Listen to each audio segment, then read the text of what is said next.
Outrage on Drum Bass TV. This is Bailey representing Metalheadz. You jerky! This is Goldie for Drum and Bass, whatever it is! This is DJ Storm representing Metalheadz on Drum and Bass Arena.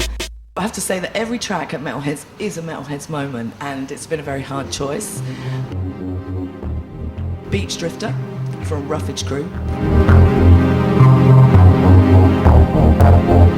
Because I don't really think anybody expected Goldie to make that kind of track, especially as Rufige Crew. Okay, it's Goldie and Metalheadz, he makes those kind of tracks, but Rufige Crew is normally the harder side of Goldie. And I think it was a big surprise. And I think, again, Goldie can just rip out your emotions, just the king of the pad and the king of the chord, and that for me was just awesome when I heard it, so that's a favourite of mine. First one for me is probably Stone Killer by Sorcerer X, which for me was a big tune. Just the fact it was so different, and for Metalheadz to put that tune out and make it stand, so I think it made a big impact on the scene. Whether people agreed with it or not, it was just different to what was out there at the time. First tune, METH, Metropolis.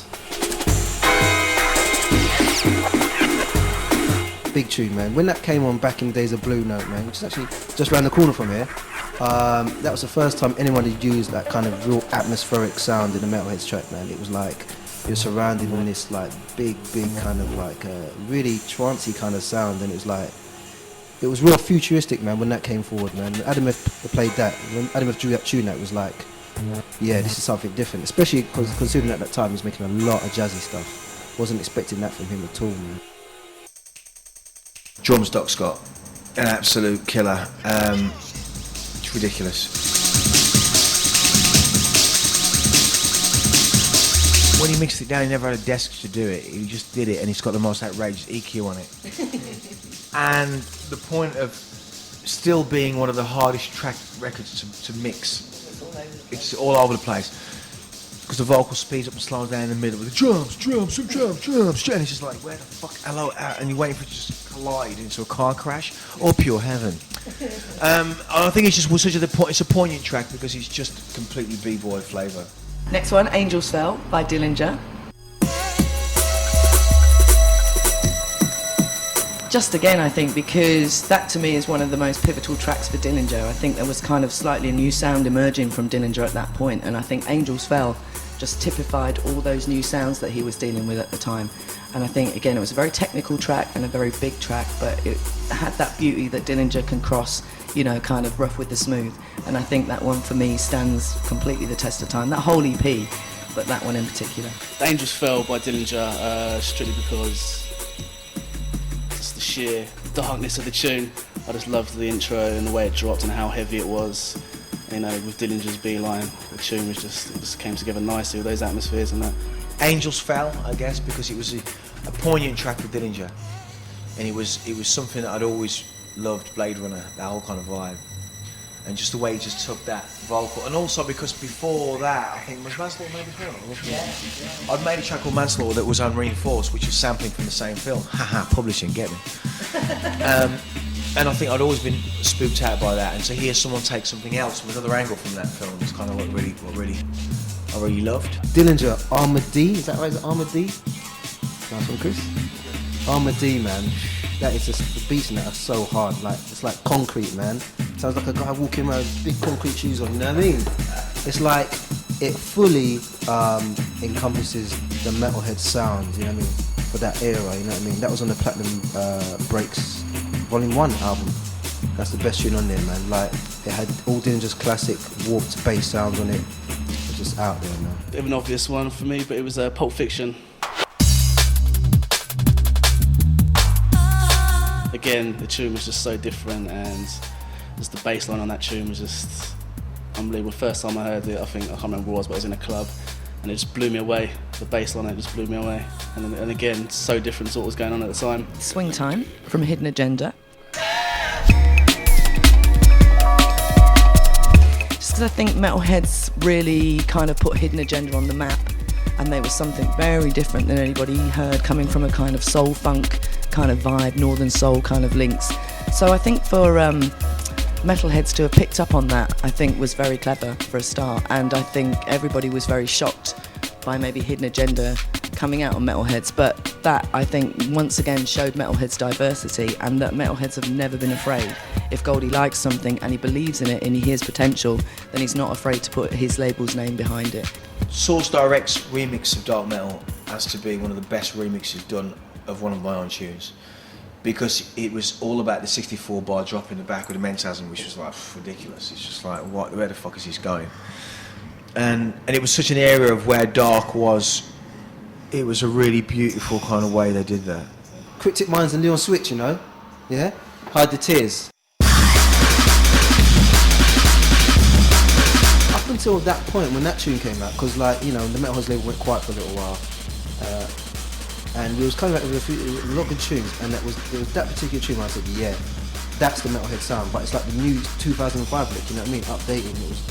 It was absolutely just they made it perfectly, man. Everything that Metalheadz should be in 2005 for me was in that tune. It was too dark for some people, but I was just like, you know, my attitude is, you've got to hear that tune, and I just played it again, okay. Waxed, which has brought it right up to date with DK and Lee.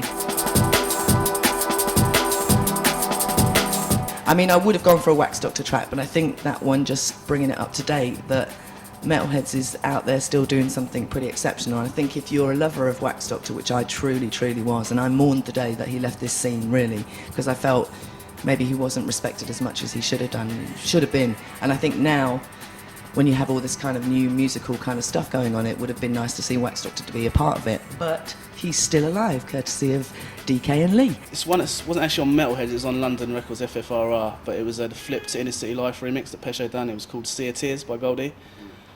Strictly because the emotions behind that tune, it's just a really emotional track. It's just, again, it was just so different to anything I've ever heard, and still to this day, I haven't heard a drum bass tune like it. Future Cut, Obsession.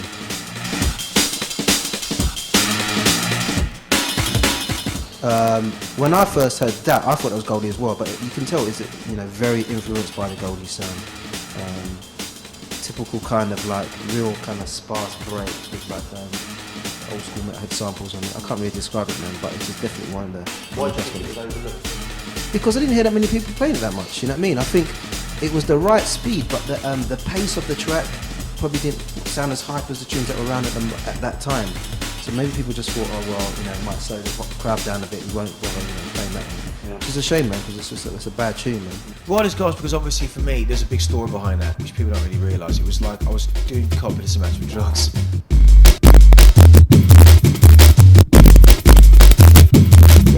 It was a point where I was really doing a lot of mad things, and I remember doing it in a place called Maida Vale, and I was doing Ghost the Original. I always remember doing a sweep by on the desk, and I just did a mute, and I muted certain things and just let it run. I'd forgot that I did it because I had a tape of Chemistry at the same time, and I had Ghost Original, the whole thing, and I remember playing the DAT, and I remember being at home and I found this other version, which was the Riders Ghost, which was a VIP that I gave to Groove, and I completely forgot that this was on there. And I remember being at Roast, and it was when it was at Charing Cross Road, there was a breakfast club or something like that. Yeah. I remember Ryder playing it there, and I said, what the fuck is this? Because it was like, oh, it's another version. And I'm like, what the fuck is this? This isn't the one I gave him. And it completely freaked me out. And he said, because I gave him the DAT, and there's 3 things on there, but there was no ID on this particular track, and he just randomly found it on the fucking DAT. Yeah, another track I'm going to mention, not because it's one of my favourite tunes on Metalheadz, but just because it was special for me, was my track Patience, strictly for the fact that it got me signed to Metalheadz, and to me that was a big part of my career, and that tune will always be important to me. Then Your Sound by J Magic. I just think because, you know, J Magic was Goldie's kind of wonderkind, and, you know, he kind of discovered him, and I think Your Sound was just one of the most perfect executions of the aim and break ever. Digital Niagra has to be. Because you play it now and it's so slow, but it sounds so fat, the beats of it. The thing you gotta understand is with the Metalheadz back catalogue, yeah, it's like a diary, you know what I mean? You pick out a tune and it reminds you of a certain like time and where you was and who you was with and what happened around you in the club or whatever. That's why I have to cuss people when they sell their records, you know, and like, you're selling your diary, you know what I mean?